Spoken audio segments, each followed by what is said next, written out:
Welcome to the Daily DLP. I'm your host, Ash Thompson. Today I'll be discussing the Green Bay Packers defense and what the Lions need to do to punch through it in tonight's primetime matchup. Let's get it on.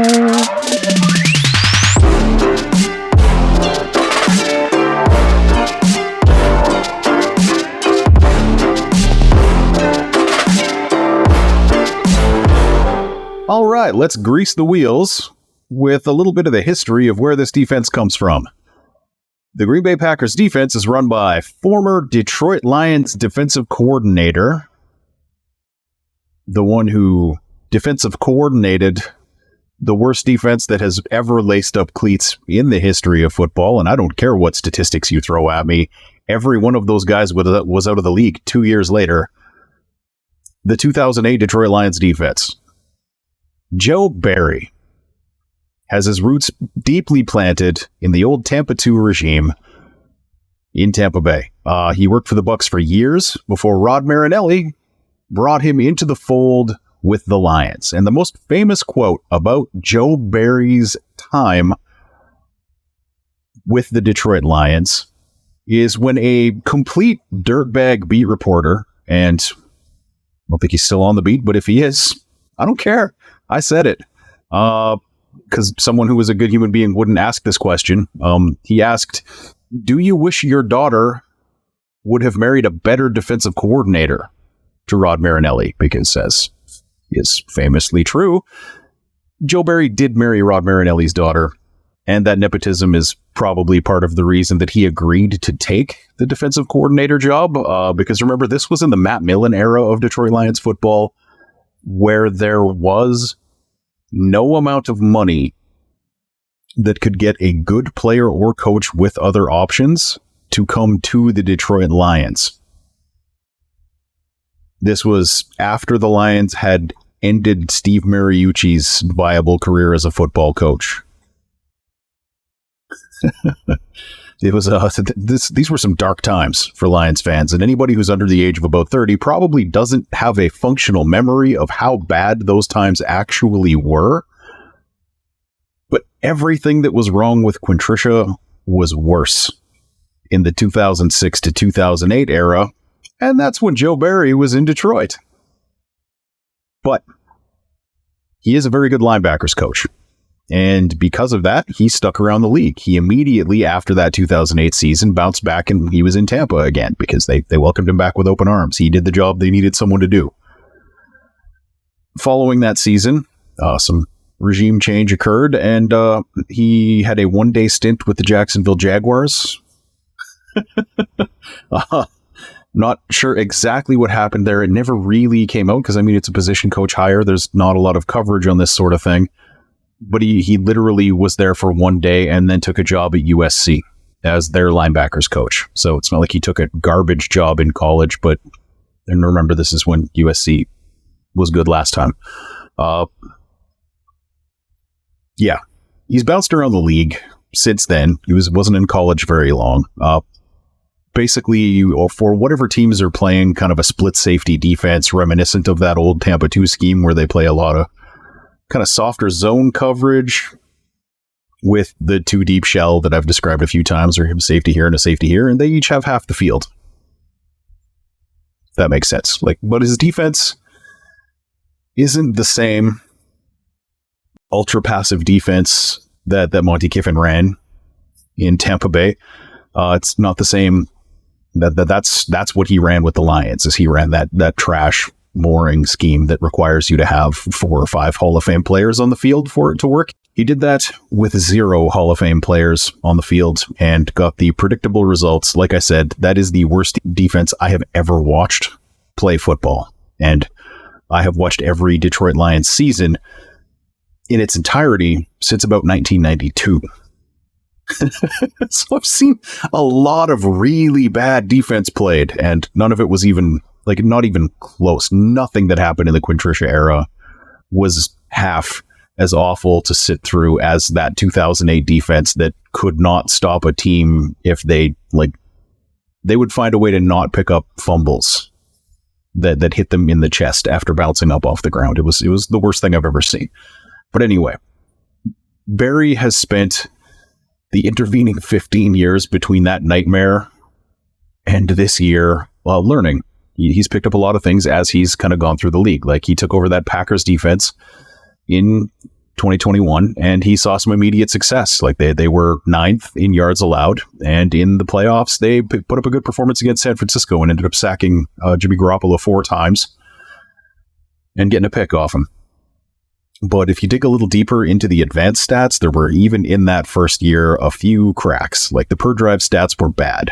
That's the gist of it. The offense was limiting the number of possessions that the opponent would get by efficiently moving the ball down the field and sucking up as much time as possible.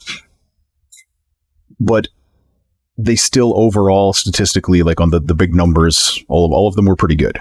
And that was, they were missing basically their top pass rusher, Zadarius Smith, and their top corner, Jair Alexander, for pretty much that entire season.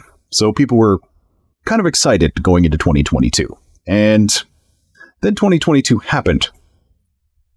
And to say the Packers defense was bad last year is an understatement. In every metric that you can find anywhere, like your DVOAs, your EPAs per play, all of these advanced stats, they were worse than the previous year, and the basic kind of normie yardage stats, that kind of stuff, all kind of fell into balance with those advanced metrics. It all came out in the wash, I guess, and the Packers defense was terrible last year. As far as the specifics of the schematic stuff goes, Barry has kind of followed the evolution of that 2-deep zone defense from Monty Kiffin influenced stuff to now you'll hear Vic Fangio mentioned a lot, and he does different things up front, but the coverages are very similar. Like, a big difference between those two things is the reliance on like ultralight nickel formations to stop the run. That's basically what you're dealing with. And the mindset there is that it's okay to let the offense kill you by 1,000 cuts rather than giving up a single deep pass play. The problem comes when the other team is perfectly happy to do that and is capable of killing you with those 1,000 cuts. And that's thing one that the Detroit Lions need to do tonight. They need to effectively run the ball against those later fronts that Barry utilizes. Like, they need to be effective. They need to be patient. They need to take what the defense is giving them to the point where they force the defense to give them something else by getting more aggressive. A big change that Barry has kind of made this year is that his nickel run stopping scheme will have the nickel lined up in the box as a linebacker. Now, if you've been paying any attention at all to what the Lions are doing on defense, and I kind of assume you have if you're still listening to this podcast, you're going to be thinking, that's what the Lions are doing with Ifeatu Melifonwu all the time. And you're not wrong. That's what they were doing in the preseason when he was playing well before he got hurt. That's what they've been using him as primarily. Like, he does go to other spots, but basically, you may have heard the term over the last few years, like the last 10 years or so, money backer. The origin of that is from that Tampa 2 system, where they would take their weak side linebacker, and that could be a lighter player. Now, if you're as old as I am, you would be thinking of Ernie Sims as the guy who did that badly for Detroit. Even that, we could talk about Ernie Sims for half an hour. We probably will during the offseason. But for now, just know that's the archetype. Small, fast, all over the place. That's basically what they're doing with their nickelback to stop the run. Like, this is in run formations. They're taking like a 200 to 210 pound nickelback, and they're making him play weak side linebacker. That's what they're doing. So the Lions need to take advantage of that when it's there. Get guys like Blockwright and Sam Laporta blocking that guy and cracking open holes, because the entire scheme is built around keeping blockers off of that guy and the other linebackers in a somewhat similar way to what the Lions do, actually, that I have been talking about all season. Just let those guys flow and get through the traffic and get there to make tackles. The league's a wheel, man, is what I'm getting at. Like, it all just keeps coming around and around and around again, and everybody under the age of 35 gets real excited about all these cool new things that are happening. Like, I'm sure I'm missing something that happened in like 1984 to deal with Dan Marino and the Dolphins throwing the ball all over the yard. There was probably some crazy scheme that brought in like one smaller linebacker or like two strong safeties or something that I just haven't really read up on. Because it does the league is so cyclical, because the fundamentals, the ways to beat certain coverages don't change. And they go to those coverages to react to the last offensive thing. And then there's a new offensive thing to deal with these new coverages. And then the coverages change to beat that offensive thing. And it just keeps happening and happening and happening. So you end up getting a lot of very similar looking things. They're not the same, but the ideas, it's just a new way of doing the same things, is what I'm getting at. Another thing they've been doing on defense is they've been utilizing their pass rushers from a stand-up position, like as off-ball linebackers, kind of like borrowing, let's say, from what Dallas does a lot of the time. And the idea behind that is on obvious passing downs, they'll just take, like, using Lions terms, they'll take like a Charles Harris, but it's a Lucas Van Ness kind of thing. And they'll line him up as a linebacker, and then they'll have him blitz somewhere. And the thing is, you don't know where that blitz is going to go, and that is what causes issues for your blocking scheme. The idea behind it, like they've done this for a couple seasons, they were doing it with Zadarius Smith previously, is that they're trying to get a guard in space, like in more space than you ever want to have a guard have. So they'll take their defensive tackles and kind of split two guys off and have like one poor little guard / center sort of ISO'd in the middle with nothing to do. And then in comes that edge from that position from off ball. And basically you have a guy who cannot block well in space suddenly having to deal with like a 260, 270 pound gazelle in space. So thing two that the Lions have to do is they have to get their blitz pickups right.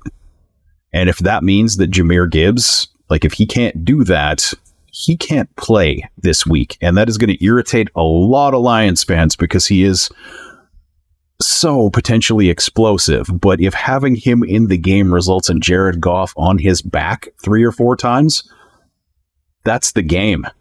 Like it's little things like that end it. Like those are drive killers when they do this, because they do only really do it on obvious passing situations. So if it's 3rd and 8 and Goff gets sacked, drive's dead. As far as the passing game goes, in terms of what the Lions need to do with their receivers, the Packers do, like I said, run mostly those 2 deep safety concepts. So there's always over-the-top help. And on the surface, that might seem like they need to have Sam Laporta and Amon-Ra St. Brown eat. But I would say that's probably not the case, because that is what Green Bay wants you to do, is throw those like middle receivers and let them get tackled, basically. Like the whole thing is built around not letting things go deep. So you're not likely to see Sam Laporta run uncontested into the end zone this week unless somebody really messed something up, and trying to arrange having them mess that up is part of what the Lions need to do. But it's kind of a secondary thing. It's like, if you don't stop us from doing this thing you know we want to do, that opens up, if like basically what they have to do to stop that opens up other things, is what I'm getting at. A phrase I hate, and have hated since the day it was coined on a certain Thanksgiving by John Gruden. This used to be called something else, and it's become so pervasive that I don't even remember what the other thing it used to be called was. So if you do, comments below, because I'd like to start calling it that instead of this. Let's talk about the turkey hole. What that is, and I'm going to be doing some hand gestures here. I'm going to talk about it. Hopefully I get it through on the audio, but if you don't understand, come look at the YouTube channel. Actually, you know what? Always just come look at the YouTube channel. So you can see me flail around like an idiot. So you've got your 2 safeties deep, where my hands are right now. You have your 2 corners right close to the line of scrimmage, trying to stop the receivers from getting basically a free release from the line. That leaves holes up in these corners here, where my hands are right now. Behind the mic, you can't really see it too well.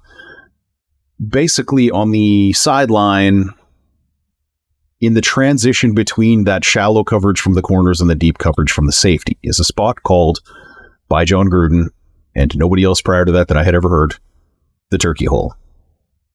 And you need to get guys into that. But the way that you threaten that, because if you just have guys running towards the turkey hole, the safeties just start playing out towards the edge of the field, taking that away. You need to have something coming up the middle real fast, like, say, a Sam Laporta, to prevent the safeties from just playing the sidelines.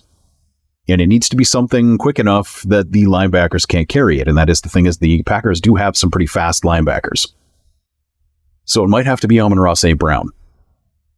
But you need something and someone getting into that middle deep spot, like even like Khalif Raymond, to get him to do it. Just run him from the slot directly up the middle. That'll open up that turkey hole shot for somebody. But that's kind of the key thing, is getting some deep balls that way. Because if the safeties still play the outside, you've got that open guy up the middle, and maybe Sam Laporta does dance uncontested. Not super likely, but it can happen. The way you do it basically is you have 3 guys going deep, 1 down each sideline and 1 in the middle, running some kind of pattern that's 15 yards or deeper, basically, so that it is that safety's responsibility, those 2 safeties' responsibility to deal with these 3 patterns. That is the cover 2 beaters that you may have heard previously. Dan Orlovsky talks about them on ESPN all the time, but he never says what they are.